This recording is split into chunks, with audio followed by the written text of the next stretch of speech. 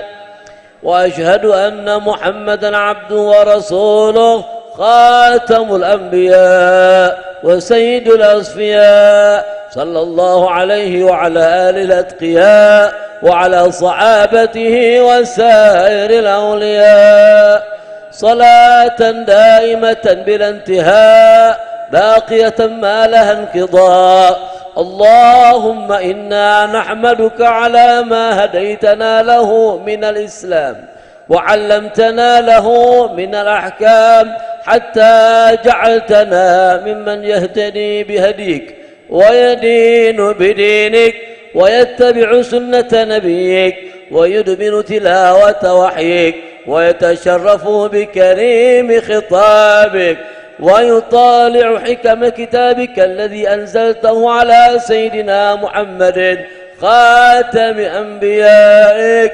المؤتمن على أنبائك فجعلته شفيعا للمؤمنين وهدى للعالمين ورحمة للمتصدقين وعصمة للموقنين. اللهم اجعلنا ممن يؤمن بوعده ووعيده ويتلذذ بإعادته وترديده ويقرأه بترتيله وتجويده ولا يتعدى حدا من حدوده ويعتصم به من الشيطان وجنوده ويبلغ به من رضاك إلى مقصوده. اللهم وتجاوز عنا ما قصرنا فيه من تلاوة ما رتلناها وقراءة ما تأملناها وحمل له على غير طهارة أهملناها وأعمال ندبتنا إلى العمل بما بها فيه فما عملناها. واغفر اللهم لنا بحرمته كل سيئة ارتكبناها أسررناها أو أعلناها وتجاوز عنا بحقه كل خطيئة أخطأناها. اللهم اجعلنا ممن سعد به فكان له حجة ولا تجعلنا ممن شكي به فعميت عليه المحجة. اللهم وما تفضلت به علينا في هذا الساعة التي جمعتنا فيها قدرتك وألفتنا فيها مشيئتك على تلاوة وحيك وقراءة كتابك من دعوة صالحة استجبتها أو قراءة تقبلتها أو بركة أنزلتها أو مغفرة أنعمت بها أو رحمة تفضلت بها، فنسألك اللهم أن تجعل ذلك تحفة منا وهدية عنا وصلة منا إلى سيدنا رسول الله حبيبنا محمد بن عبد الله صلى الله عليه وسلم، ثم إلى أرواح آباء إخوان من الأنبياء والمرسلين وجميع عباد الله الصالحين، ثم إلى الرسالة أبي بكر وعمر وعثمان وعلي وعن باقي الصحابة والتابعين بإحسان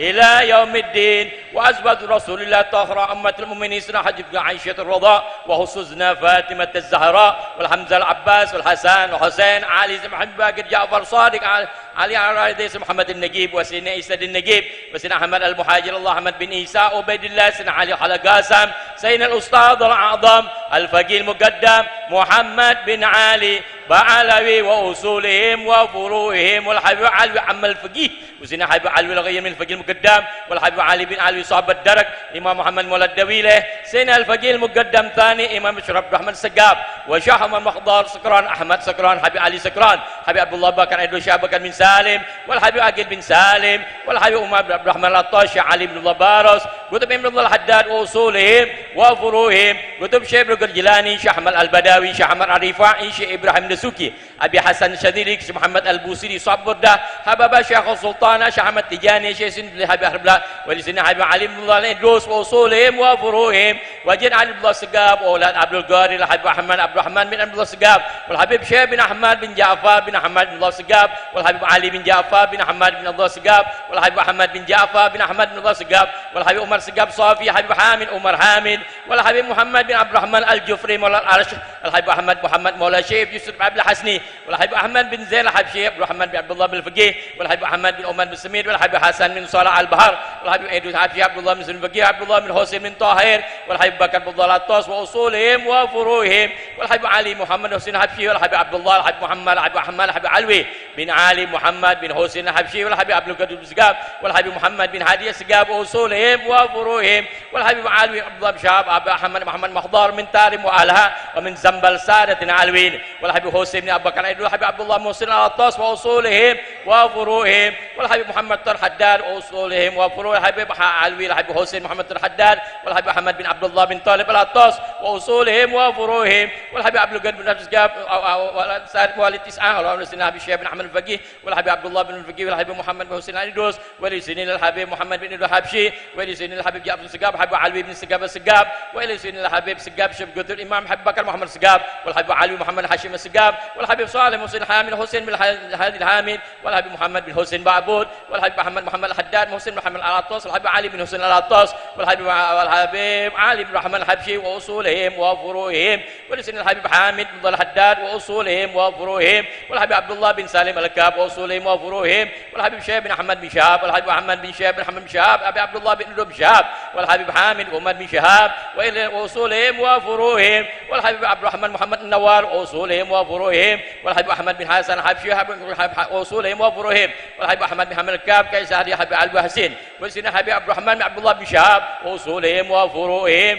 والحبيب عبد القادر إدروس ولسنين الحبيب علي بن عبد الرحمن محمد النوار وأصولهم وفروعهم ثم إلى رؤوس صاحب الحال الحبيب جدنا الحبيب المغفور حي القيوم الحبيب علوي بن شيب بن أحمد بن جعفر بن أحمد بن الله السقاف وحبابة رقوان بن الرحمن النوار وسادة عبد الرحمن محمد وأبو بكر إدروس حسن وأحمد وعلي وعبد الله حسين عبد الحبيب علي بن السقاف وشرائب حبابة شيخ وفاطمة ونور وعائشة شيخ بن الحبيب علي بن السقاف والحبيب محمد بن عمر ملا خيرة والحبيب عبد القادر بن حسن بن قطبان ثم إلى الروح من اجتمعنا هنا بسبب الذي جمعتنا بسببه وهديتنا للترحم عليه اللهم ادخل عليه رحمة من عندك توسع بها مدخله وتنير بها منزله وتبلغه بها من رضاك أكمله وتنيل بها من ثوابك أجزله واغفر اللهم لنا وله اللهم إنه أمسى فقيرا إليك نازلا بفنائك متعلقا بحبل رجائك منقطعا عن أهله وأحبابه مفارقا لإخوانه وأترابه ملتحفا بأثواب ترابه راجيا لما يحق له من ثوابه مشفقا مما يحق عليه من عقابه قد سمع به إليك الأشحاء وجاد به الأضناء وتخلى عنه الأخلاء وفارقه الأحباء وتبرأ منه الأولياء وأنت أرحم به من أحبابه وأحن عليه من أوليائه وأعطف عليه من أخلائه وأرفق به من آبائه وأبنائه اللهم فارحمه رحمة تهديها إليه واغفر له مغفرة تمن بها عليه واجعل قراءتنا نورا له يسعى بين يديه اللهم اجعل القرآن العظيم أمنا له يوم الفزع وعونا له على هول المطلع وزلفى له إليك عند المرتجع يوم يأتيك وحيدا فريدا يوم تجد كل نفس ما عملت من خير محضرا وما عملت من سوء تود لو أن بينها وبينه أمدا بعيدا واخلف اللهم في أهله وأهل مودته بخلف صالح تجمع به شتاتهم وتديم به على الصلاح ثباتهم وترحم به أحياءهم وأمواتهم وتجبر به ما صدع من قلوبهم بفقره وتطفئ به ما طرم من عشاء بوجره وتعصمهم بالصبر الجميل من بعده اللهم إنا نتوسل إليك اللهم إنا نتشفع إليك بأوجه الشفاء لديك وأعظم من أقسم بحقه عليك بحق النبي الطاهر الزكي سيدنا محمد صلى الله عليه وسلم وأصحابه وآل بيته الذين أذهبت عنهم الرجس وأطهرتهم تطهيرا اللهم اسقنا وأغثنا اللهم اسقنا غيثا مغيثا هنيئا مجللا سحا طبقا عاما دائما اللهم إنا دعوناك كما أمرتنا فاستجب لنا كما وعدتنا إنك لا تخلف الميعاد برحمتك يا أرحم الراحمين اللهم لا تحرم كافة الحاضرين في هذا المقام مزايا إنسانك واقسم لنا ولهم نصيبا من لطائف امتنانك وتغمدنا وإياهم بعفوك وغفرانك ومن علينا وعليهم وعلى جميع المسلمين بمغفرتك ورضوانك واجعلنا يا رب من المفلحين المنجحين الفائزين البارين وأدخلنا برحمتك في عبادك الصالحين وصلى الله على سيدنا محمد خاتم النبيين وعلى آله الطيبين الطاهرين وأصحابه المنتجبين وسلم عليه وعليهم أجمعين سبحان ربك رب العزة عما يصفون وسلام على المرسلين والحمد لله رب العالمين Fatihah.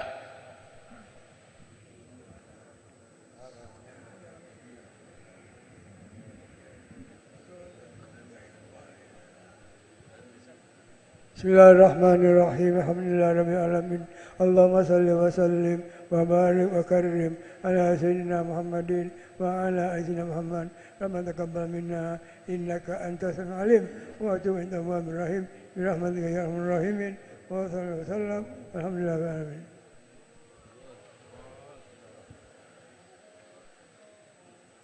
Bismillahirrahmanirrahim. Assalamualaikum warahmatullahi taala wabarakatuh. Alhamdulillah, Allahumma salli wa sallim ala sayyidina Muhammadin wa ala ali sayyidina Muhammad. Ma'asyiral hadirin aba wal habaib wal ihwan wal mustami'in al mayamin. Telah kita lalui acara demi acara daripada pembacaan Maulid Simtud Dural Habib Ali bin Muhammad bin Husain Al-Habsyi, kemudian aqdun nikah, tasmiyah dan aqdun nikah, lalu disusul dengan pembacaan Yasin dan tahlil. Maka kami mengharapkan kesabaran antum sejenak.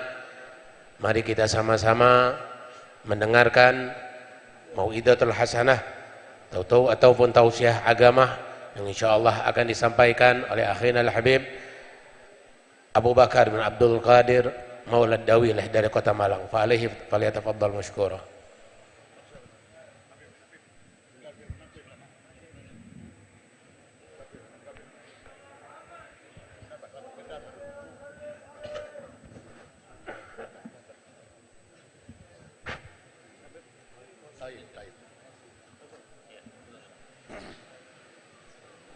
ربي فاجعل مجتمعنا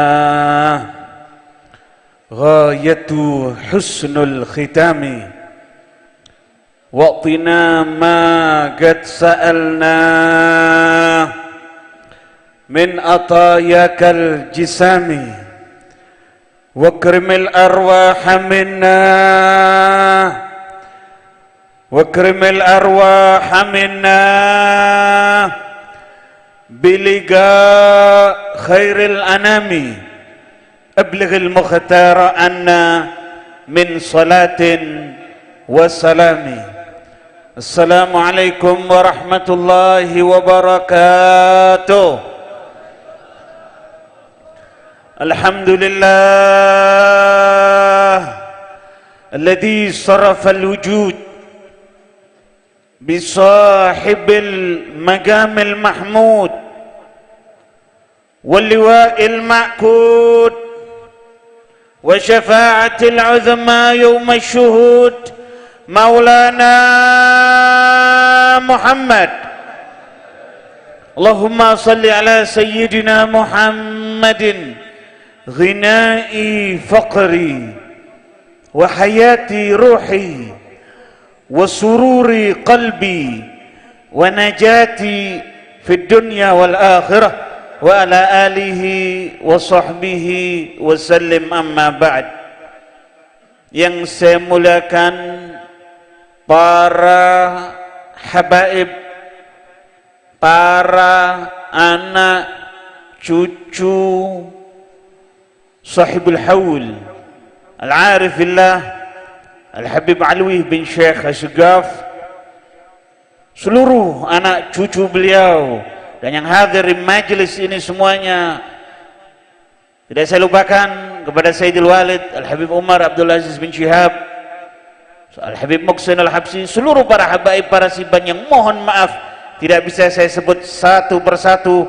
Mudah-mudahan yang hadir di majelis ini dipanjangkan umur oleh Allah, melebihi panjangnya umur sahabat Muammar Syariah fi khair wa lutuf wa afiyah wa surur wa khubur bijahi Maulana Muhammad Rasulullah. Alhamdulillah kita ditakdirkan oleh Hadratullah, digerakkan batin kita oleh Hadratullah. Apresiasi yang sangat luar biasa kepada keturunan daripada Al-Arifillah Al-Habib Alwi bin Syekh Asgaf yang mengadakan acara haul seperti ini. Mudah-mudahan dibalas oleh Hadratullah. Kata Al-Habib Ahmad bin Umar bin Smith, mani'tana bi amwatihi bi dzikrin au qira'atin au ihdas sadaqati yuqayyidullahu lahu ba'da mautihi mani'tana bih. Siapa orang yang perhatian kepada orang yang sudah wafat, entah itu ayah, kakek, nenek maupun guru, dengan dia menghadiahkan bacaan ayat-ayat suci Al-Quran, entah Yasin atau mungkin bacaan tahlil atau mungkin bacaan yang dihadiahkan untuk orang tuanya dari sedekah dan lain-lain, yuqayyidullahu lahu ba'da mautihi mani'tana bih. Allah Subhanahu wa taala akan memperhatikan dia setelah dia wafat. Tahu-tahu ketika Anda di alamul barzakh ada yang mengirimkan Yasin kepada Anda, ada yang mengirimkan tahlil kepada Anda. Ketika diteliti, ternyata ketika di alam dunia Anda perhatian kepada orang-orang yang sudah wafat, saudara-saudara.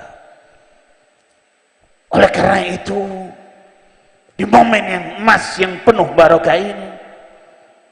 Al-Habib Alwi bin Syah tidak mungkin mendapatkan magam seperti itu. Tidak terhitung orang yang ditanggung kehidupannya oleh beliau. Betul-betul lillah wa fillah. Ketika bersedekah betul-betul di hatinya, mengamalkan ayat Al-Quran, wa yut'imuna ta'ama ala hubbihi miskinan wa yatiman wa asira. Innama nubtimukum liwajhillah la nuridu minkum jazaan wala syukura inna nakhafu min rabbina yawman abusan qamtarira. Betul-betul lillah wa fillah, dan yang ada di hati beliau Maulana Muhammad, tidak pernah putus dengan Maulana Muhammad, satu-satunya manusia yang kita harapkan syafaatnya. Saudara-saudara, ketika nabi-nabi lain sudah tidak mampu lagi di yaumil qiyamah, yang mampu, yang berani mengatakan ana laha Maulana Muhammad Rasulullah. Itu ketika Sayyidi Ibrahim Al-Madbuli, beliau ditanya bagaimana kedahsyatan nanti di yaumil qiyamah. Kata beliau, al-anbiya yansawnal ismah. Nabi Adam, Nabi Nuh dan nabi-nabi yang lain lupa bahwa diri beliau maksum, tidak akan mungkin masuk ke dalam api neraka. Kata Imam Al-Qutb Al-Habib Abu Bakar bin Yahya, karena saat itu alfu haul, 1000 ketakutan yang menggoncangkan umat manusia, saudara-saudara. Tapi Nabi yang satu ini betul-betul Raufur Rahim. Ketika beliau akan wafat, ketika Sayyidina Israel datang kepada Nabi, Sayyidina Israel mengatakan innallaha yukri'ukas salam, menyampaikan salam dari hadratullah. فَإِنَّهُ مُشْتَاقٌ إِلَى لِقَائِكَ. Sayyidina Jibril ketika bertemu dengan hadratul Rasul menyampaikan pesan dari hadratullah. Karena tawaran ini Sayyidina Israel datang kepada Nabi untuk mencabut ruh suci Rasulullah. Nallaha ya'murni an uti'a kulla amrik fa in amartani bigabti ruhik gababtu wa illa taraktu wa arji'u. Wahai Nabi Muhammad, aku diperintahkan oleh Allah untuk mencabut nyawamu. Apabila engkau mengizinkan, aku akan cabut. Apabila engkau tidak mengizinkan, aku akan kembali kepada hadratullah. Apa yang keluar dari mulut suci Nabi? Man li ummati min ba'di ya Jibril. Yang dipikirkan oleh beliau, bagaimana keadaan umat-umat beliau setelah wafatnya beliau. Sayyidina Jibril kembali menyampaikan dari hadratullah kepada Sayyidul Wujud Maulana Muhammad Rasulullah, Bashir Habibi Muhammadan anni la akhduluhu fi ummati abada. Berikan kabar kepada kekasihku Nabi Muhammad bahwa aku Allah tidak akan menyanyiakan umat Nabi Muhammad sampai kapanpun. Bahkan surga diharamkan oleh Allah kepada seluruh umat manusia sebelum Nabi Muhammad masuk beserta umat-umatnya. Allahumma salli ala Muhammad, sallu ala Muhammad. Lalu beliau berdoa, Allahumma ar-rafiqal a'la. Yang diingini oleh Nabi kembali kepada hadratullah. Saudara tahu, ketika para wali dicabut nyawanya, mereka mengalami kelezatan yang sangat luar biasa. Lalu kenapa hadratul Rasul Maulana Muhammad ketika beliau mengalami sakaratul maut, mengalami sakit, ini doa sering dilupakan oleh umat Nabi. Ini doa sering dilupakan oleh umat Maulana Muhammad. Wahai orang yang bermaksiat kepada Allah, wahai orang yang tenang apabila sholat subuh matahari sudah terbit, seakan-akan Nabi Muhammad tidak tahu di alam barzakh. Tolong ingat doa Nabi ketika beliau mengalami sakaratul maut. Allahumma ushdud mauti wa khaffif ala ummati. Duhai Tuhan, pedihkan, sakitkan rasa sakit sakaratul mautku, ringankan kepada umatku. Hadza du'a'u Rasulillah, hadza du'a'u Muhammad ibn Abdullah, yunadi rabbahu Allah, Allahumma ushdud mauti wa khaffif ala ummati, kalimatun min Rasulillah. Kalau Anda biasa hadir khol, saya pengen ini betul-betul hadir khol diterima, sholatnya dijaga. Saya ingat pesan Al-Kutub Al-Habib Saleh bin Muqsin Al-Hamid dari Al-Habib Muhammad bin Hud Asgaf. Itu Habib Saleh, pernah berapa tahun yang lalu saya bawa ini riwayat di khol Habib Saleh Tanggul. Itu Habib Saleh kalau sudah ada penceramah tidak menerangkan birrul walidain, tidak menerangkan masalah bahaya meninggalkan sholat, itu langsung diambil oleh Habib Saleh. Setelah itu diingatkan orang-orang tentang bahayanya as-sholah, as-sholah, as-sholah. Dengan enaknya terkadang orang berani meninggalkan as-sholah seakan-akan tidak ada apa-apa, padahal ada apa-apa. Sholat subuh dibuat mainan, saudara. Hadza zamanuna. Alam ta'lam as-subhu subhu Muhammad, wal-dhuhru dhuhru Muhammad, wal-asru asru Muhammad, wal-maghribu maghribu Muhammad, wal-isya'u isya'u Muhammad. Dengan berani meninggalkan as-salah, as-salah, as-salah, wa qad amara ar-rasul Sayyidatuna Fatimah Zahra, putri tercinta Rasulullah, yang sekujur badan beliau darah suci Nabi Muhammad, matanya mata Nabi Muhammad, telinganya telinga Nabi Muhammad, uratnya urat Nabi Muhammad, nafasnya nafas Nabi Muhammad. Ketika turun ayat wa andir asiratakal agrabin, salat Fatimah Zahra sampai tangan beliau pecah karena banyaknya salat di waktu malam. Ala wahiyya sayyidat Fatimah Zahra, tidak mengandalkan beliau putri Nabi, bahkan beliau menjaga aurat beliau. Ketika ditanya apa yang paling disenangi oleh wanita, tidak memandang laki-laki yang bukan mahram dan tidak dipandang oleh laki-laki yang bukan mahram.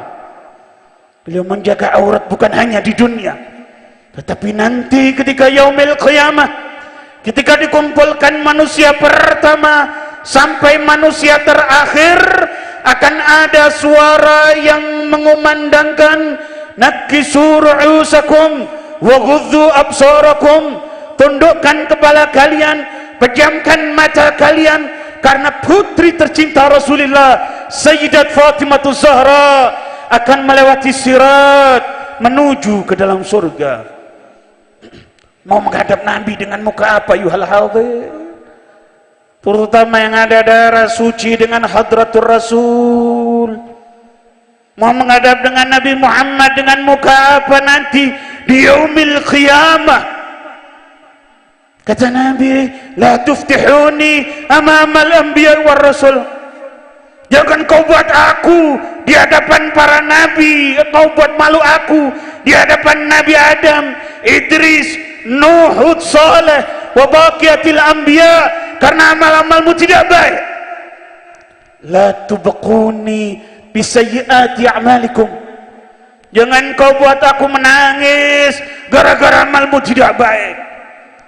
Bagaimana nanti Nabi, alangkah malunya beliau, ma'ajalalati qadri, kalau ada dari umat beliau yang meninggalkan as-salah, as-salah, as-salah. Yang Nabi besar Muhammad sallallahu alaihi wasallam bersabda, man taraka salata subhi marratan ja'alahu Allahu ta'ala mal'unan badal abad. Siapa orang yang berani meninggalkan salat subuh sekali dengan sengaja, Allah subhanahu wa ta'ala akan melaknat dia seumur hidup. Manil qail fi hadzal kalam Maulana Muhammad tu Sayyiduna Aliun Zainal Abidin. Beliau betul-betul bakti kepada Nabi, betul-betul mengikuti Sayyidul Wujud. Setiap malam 1000 rakaat, 1000 rakaat yang dilakukan oleh Sayyiduna Ali Zainal Abidin. Bahkan nanti di yaumil qiyamah ada suaranya yang mengumandangkan, liyagum Sayyidul Abidin, liyagum Sayyidul Abidin, supaya bangkit pimpinan ahlul ibadah. Faqama sibtu Rasulillah Aliun Zainal Abidin. Setiap malam beliau salat 1000 rakaat. Ketika beliau wafat ada tanda kehitam-hitaman di bawah mata beliau, likathrati bukaihi billail, karena banyaknya beliau menangis kepada hadratullah jalla jalaluhu wahda.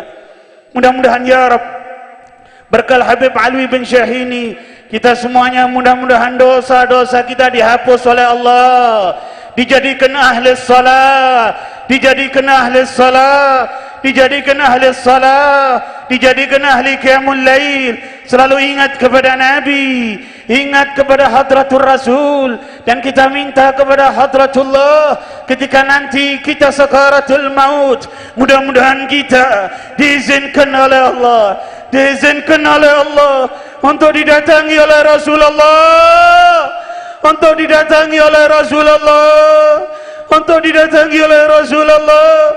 Ya Sayyidi ya Rasulullah, ya Habibi ya Rasulullah, ishfa liman hadara hadzal majlis, ishfa liman hadara hadzal majlis, ishfa liman hadara hadzal majlis. Kami mohon kepadamu ya Rab, ya Rab, ya Rab, ya Rab, bijahi Rasulillah, bijahi Rasulillah, disyafaati semua yang hadir, yang mempunyai ibu, yang mempunyai ibu, mudah-mudahan ya Rab, yang mempunyai ayah, dipanjangkan umurnya oleh Allah, dijadikan orang bakti kepada orang tua, jangan sampai hadir haul tetapi berani membentak ibu, berani membentak ayah, faliyadu billah, dilaknat oleh Allah.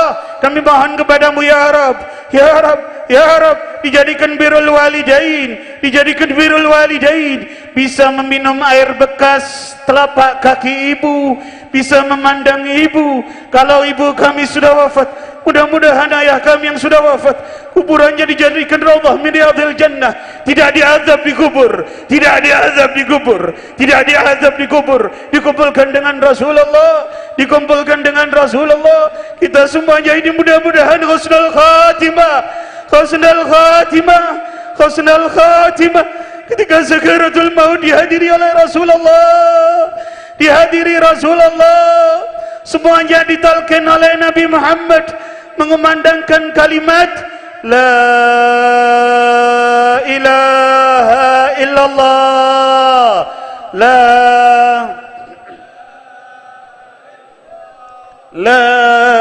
ilaha illallah, la ilaha illallah, Muhammadur Rasulullah, Muhammadur Rasulullah, Muhammadur Rasulullah. Alaiha nahya wa alaiha namutu wa alaiha nub'athu insyaallah, insyaallah, insyaallah minal aminin. Salatullah salamullah ala taha Rasulillah, Salatullah salamullah ala Yasin Habibillah. Dengan keras. Salatullah salamullah lillah. Salatullah salamullah Habibillah. Tawassalna bismillah wa bil hadi Rasulillah. Tawassalna bismillah wa bil hadi Rasulillah wa kulli mujahidin lillah bi ahlil badri ya Allah. Salatullah salamullah Allah Rasulillah Allah salamullah ala Yasin Habibillah. Dengan keras semuanya. Ilahi salimil ummah minal afani wal nikmah. Ilahi salimil ummah minal afani wal nikmah wa min hamin wa min ghummah bi ahlil badri ya Allah. Salatullah salamullah Rasulillah. Salamullah sekali lagi dengan keras. Ilahi salimil ummah minal afani wal nikmah. Ilahi salimil ummah minal afani wal nikmah wa min hammin wa min ghummah bi ahlil badri ya Allah. Salatullah salamullah ala taha Rasulillah. Salatullah salamullah ala Yasin Habibillah. Walafu minkum. Assalamualaikum warahmatullahi wabarakatuh. Nah, kemudian mari kita bacakan Fatihah. Ini ada syifa limardhana bil hudur al-hubabah al-madhkurah al-hubabah Safiyah binti Muhammad al-Haddad anna Allah yashfiha shifaan ajilan shifaan la yughadiru ba'da saqaman wala alaman ala hadhihi niyyah wa ala kulli niyyatin salihah wa ila hadratin nabi Muhammad sallallahu alaihi wasallam. Al-Fatihah. Bismillahirrahmanirrahim. Alhamdulillah rabbil alamin. Iyyaka na'budu wa iyyaka nasta'in. Shiratal mustaqim. Bismillahirrahmanirrahim. Alhamdulillah rabbil alamin. Allahumma shalli ala sayidina Muhammad wa ala ali sayidina Muhammad salatan daimatan mustamirratan la tanqati. Allahumma shalli ala sayidina Muhammad wa ala ali sayidina Muhammad salatan tantabi'u bihal mutakallim wal mustami'. اللهم بحق الفاتحة سر الفاتحة وبعظمة الفاتحة وبحق كل من قرأ الفاتحة اللهم يا من أنزل الفاتحة أجعلنا من أمة الصالحة وأمورنا ناجحة وتجارتنا رابحة. اللهم يا شافي أنت الشافي. اللهم يا شافي أنت الشافي. اشفي مرضانا بالحصول الحبابة الشريفة صافية بنت محمد الحداد. يا شافي أنت الشافي اشفيها شفاء عاجلا شفاء لا يغادر بعده سقما ولا ألما برحمتك يا أرحم الراحمين يا أرحم الراحمين يا أرحم الراحمين. اللهم أنت ولي نعمتنا وأنت القادر على طلباتنا وتعلم حاجاتنا فنسألك اللهم يا الله بحق محمد وآل محمد لما يسرت أمورنا ولما قضيت حاجاتنا ولما شفيت مرضانا وصلى الله على سيدنا محمد وعلى آله وصحبه وسلم. الحمد لله رب العالمين. Ya, masyarul hadirin, dengan selesai doa